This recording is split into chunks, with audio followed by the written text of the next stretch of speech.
come out with it. It was a great event, great time.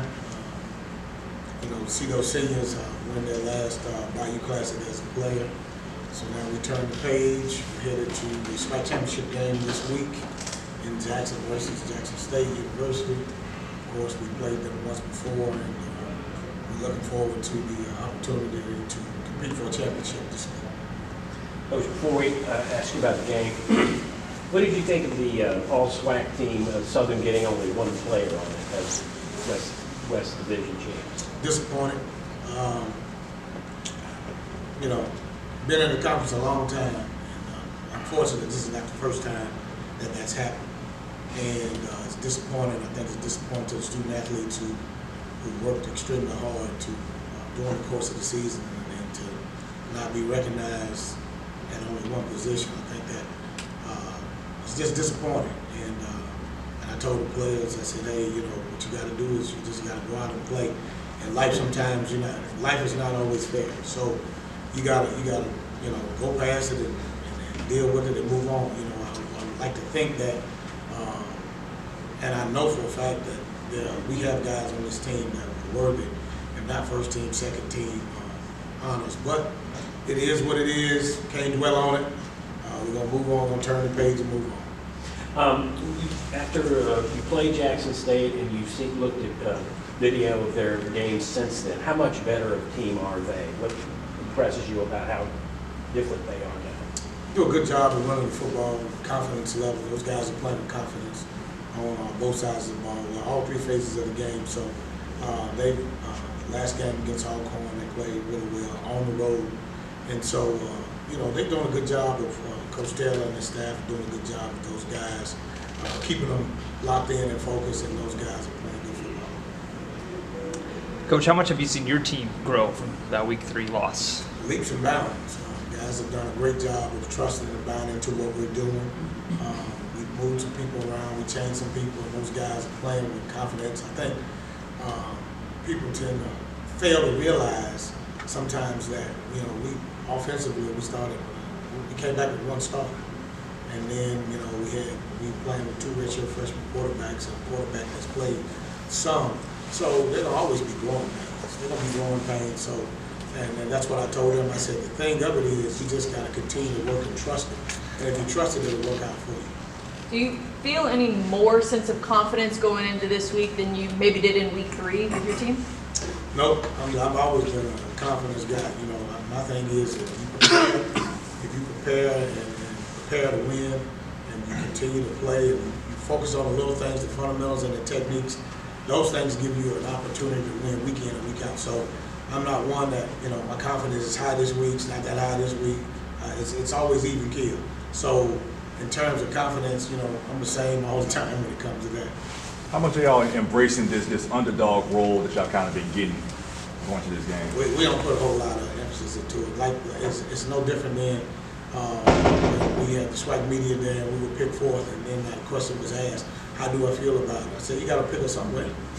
You know, you got to play the game. At the end of the day, you got to play the game. So, you know, we don't have the Hollywood story of you know, the underdog and all that. No, that's for TV. You know, our thing is, hey, we're gonna prepare, we're gonna go out, and we're gonna play to win. With Herman being suspended for the first half, who you kind of looking forward to step up into his role? Well, we'll probably it'll be JB, Jamarius Brown. So you know, Horatio's back there, Elijah's back there, Rodney's back there, Zay's back there. So I mean, it's not a huge, you know, it's not a huge change that we have to make. We made it Saturday when Trey went out. We made the adjustment. So yeah, Trey's a tremendous football player, but we got some guys on the back end that play, and they played well all year. They play together. So you know, it's no different than when Rodney was out. We had somebody plugged in. E. Reed was out. We had somebody plugged in. So that's good that we have the depth back there, and those guys play well together. So you know, we'll make the necessary adjustments. We did last Saturday. We practiced on it last night, so we'll be fine back there. Are there advantages either way to having a week off as opposed to playing the week before? You know, does Jackson State have any real advantage there? You know, the only advantage that you get to rest a little bit. You get to rest a little bit, you get a chance to get outdoor recruiting, that kind of stuff. But in terms of football, it's not a big deal. You've seen teams in bowl games have a month off and go out there and don't play the way they think they're going to play. So, from the rest standpoint, it helps. But I don't think, sometimes it's best to keep playing when you play. After losing the last SWAC championship game to Jackson State, do you feel like this team is hungrier than ever to finally bring one back to Baton Rouge? I think they are hungry to finish the goals that we set at the beginning of the season. I don't think it's a point of losing, because a lot of those guys weren't here. We had some guys that were here, but all in all, our guys set goals at the beginning of the season, and this is one of the goals that we're trying to obtain. So I think the hunger is to complete the goals that we set. The last 3 times y'all went to Jackson, things kind of got ugly early on. How do you make sure y'all don't fall into that hole while also taking the crowd out of the game? Now, the way you take the crowd out of the game is you execute. You got to execute. That's what we got to do. We can't fall behind, and that's what we talked about. We got to execute, and we got to score.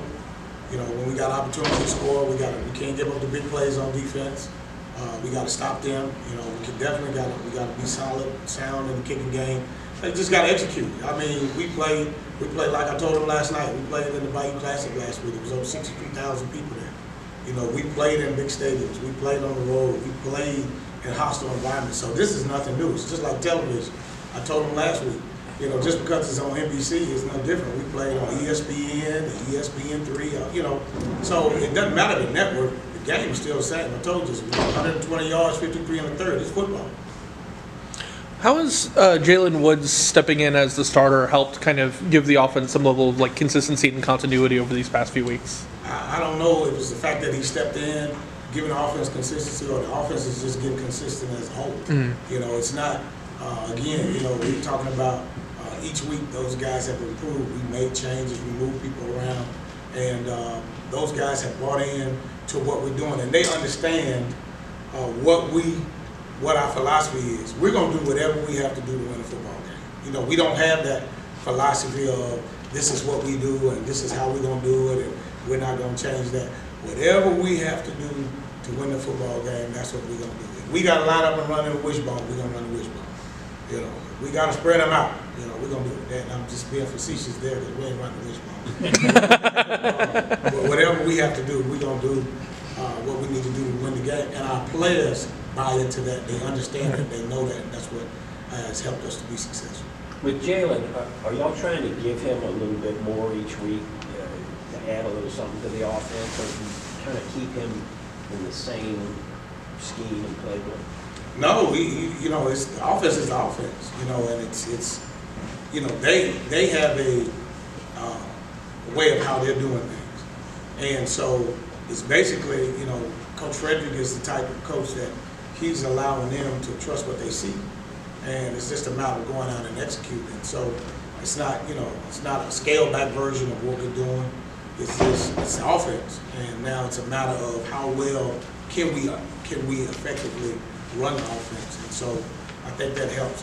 Sometimes you can get caught up into trying to scale back, and then you kind of stagnate yourself. But if you continue to push it, hey, we got to press and push what we're doing. And you got to rep it and rep it and rep it. And we got that from Coach Richardson. Coach Richardson will run a play 1,000,000 times, and you'd be sick of it. But it becomes muscle memory. It becomes all those things. And so now when you get on the field on game day, then it's second nature. So that's pretty much what we do. Herb Mulligan, what does his style kind of remind you of, or who? He's a really good running back. He's a slasher. He's a slasher, but he's athletic enough to get out on the flank. He does a good job catching the ball. He's a good running back. He's a really good running back. So we got to make sure that we're gap sound and where we're supposed to be. Make sure that because what you do, good players, you don't shut them down. You just try to contain those guys. So that's what we got to do. Make sure that we got a lot of people around the football, whomever's running the football, catching the football. That's what we got to do defensively. Looking back on the film with Grambling, special teams, you feel like those are fixable mistakes heading into next week? All of them are fixable. Every last one of them. Every last one of them. They're all fixable. And we watch it. We're going to correct it. We'll correct some stuff today. And So yeah, it wasn't a matter of what we're doing schematically. It was just execution of it. And then of course when you got some guys that may be younger, or guys that dome has a way of kind of changing the way a guy plays that first few minutes of the football game. So you gotta just you gotta take a deep breath and get ready to go. Last week I asked you about getting off to a fast start. You said it was kind of like a foreign language to your team, but they did it on Saturday against Graham and got the first quarter touchdown. How important is that for that to translate into the SWAC championship game to kind of set the tone for how everything's going to go? I just think it's important that we do that, period. And those guys took the challenge. They took the challenge. I challenged the team last week on some things, and those guys stepped up to the challenge. And it's just a credit to them. Those guys are buying into what I'm teaching and what the coaches are teaching, and they like the challenge. We don't make these crazy challenges that all out of the box. It's just simple stuff, and those guys have stepped up to it. And again, the challenges is the same this week. So it's important. Again, it's always important to get off to a great start, and if you get off to a great start, then that helps you as the ball game progresses. What about Jackson State's defense impresses you the most? What do they do? Disruptive up front. They're disruptive up front, and they do a good job of stopping the run. And so you gotta pay attention to those things. They're doing a really good job. They bring the numbers.